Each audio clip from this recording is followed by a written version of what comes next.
Brendan Reardon, Homestead Survival Coach, and we're going to reap our first harvest from our deck. Actually, that's not true. We picked a whole bunch of garlic out of our raised kitchen garden box, and we've already been through lettuce. So this is more like the second and third sort of harvest. But I didn't even notice this. My wife saw this. Put a Carolina Reaper in a reservoir 5-gallon bucket. And I water through here, and it's got a reservoir on the bottom. And there's the first one. I couldn't do that. These are Carolina Reapers. It's supposed to be probably the hottest, maybe the hottest pepper around. There's probably always one better, but that's a real tough one. Today I want to pull a carrot. Here we go, first carrot. These are ya carrots. And this is in my, all right, look at that.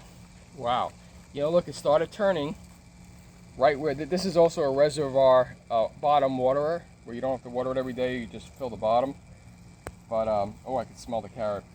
I can see what happened here. This hit there's a reservoir plate, like a grid, like a screen, and it hit the screen and it started turning, but wow, this is the first one. And it's, what is it, July 2nd? I don't even know when I planted these, but I have it written down somewhere, but it took a while to grow.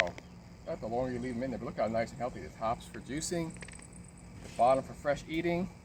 I've got a Carolina Reaper and a carrot on my deck in these little raised beds and boxes and everything. Just goes to show you, if you want to grow your own food, you can. You might as well start practicing now.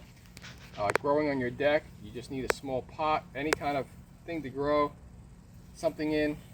Use the right soil and just a little TLC, and you too can have yummy vegetables of your own.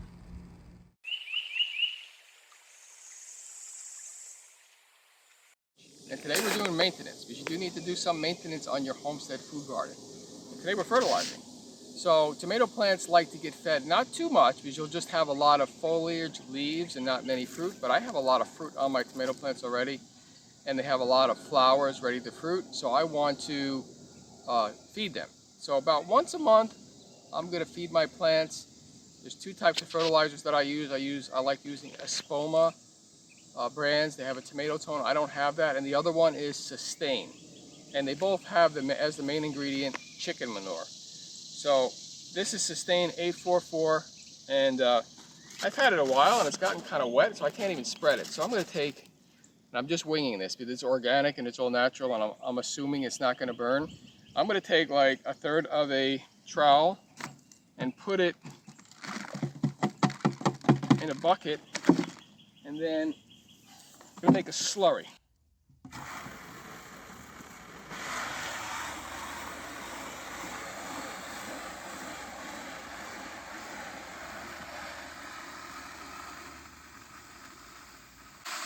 And I had to take the screen off the front because it clogs the screen. So we're just going to fill this up the old-fashioned way, and I'm going to make a slurry. These are my plants. By the way, I just want to say, these are early girl, and we just moved to the south, and tomatoes in the north don't have this problem, but it got so hot here, even though we watered over the last 2 weeks, that the leaves started curling. The only ones that didn't curl were the early girl. The celebrities curled, the Romas curled. Take a look. You can see, look at the leaves on those plants down there. They're like the fourth one in. Look how much it's curling. It looks like it's dying. It's not really dying, it's just kind of in stress over the heat. So for next year, I'm going to use celebrity tomatoes because they are heat and drought resistant and the disease resistant. They don't get huge tomatoes, tennis ball size, which is fine. They're good slicers. But I'm going to have to seriously consider using southern type tomatoes like what they use in Florida. There's one called, I think one is called Florida, the other one's called Solar Flare. But anyway, this is what I'm going to do. Just around the base of the plant, look at that slurry, it's coming up brown.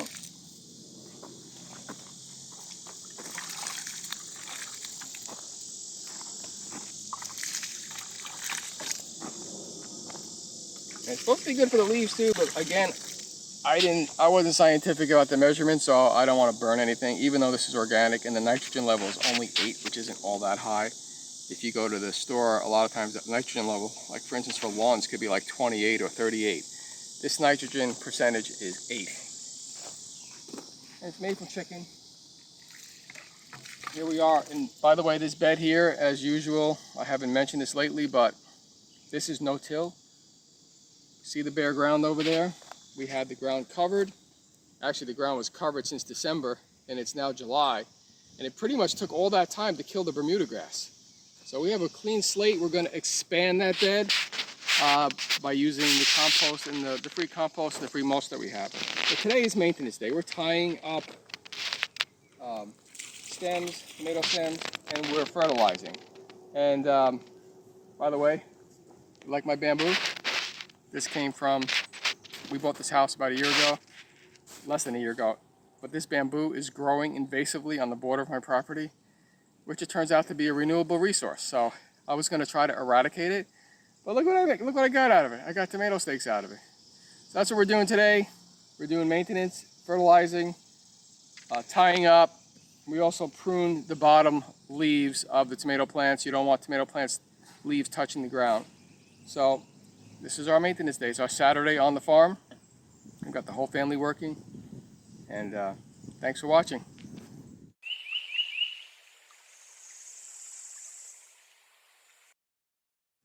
Today we're planting Desert F1 zucchini. What makes them so good? Well, it's the best zucchini I've ever planted. They're heat tolerant and they keep on producing, even when other zucchinis are done. But the reason I'm planting this today is because it's part 2 of the 3 sisters. So I planted the corn. Look how nice it is. That was planted, and there it is. It's more than knee high, and it's before the 4th of July. It grew really quickly. So I'm going to plant the zucchini next, which is a squash, and it's supposed to shade the ground as the Native Americans did. And you put it about twice as deep as the seed. I already made the hole, as the hole should be twice as deep as the seed. And we'll put one in the front and one in the back. All right, grow, grow, grow. Lord bless it. And so these are the best seeds. Look how these zucchini plants were planted less than a month ago. Do I have it written on there? Yeah, 6'4". No, it was more than. No, it was actually less than a month ago. So these are a month old. Look how big and lush they are. And but we're going to be planting. So this is a month behind.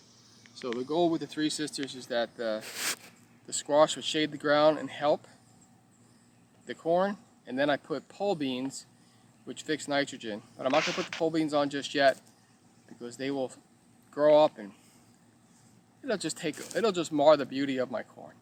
So I'm going to wait until the corn is really high and give it a chance before I plant climbing pole beans. But that's the way they did it, and that's the way I'm doing it. Everything's growing well here. Everything is lush. Raised bed, no till, free mulch, free compost. There it is right there. Free mulch, free compost.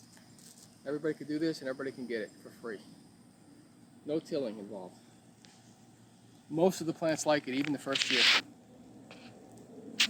All right, that's it for now.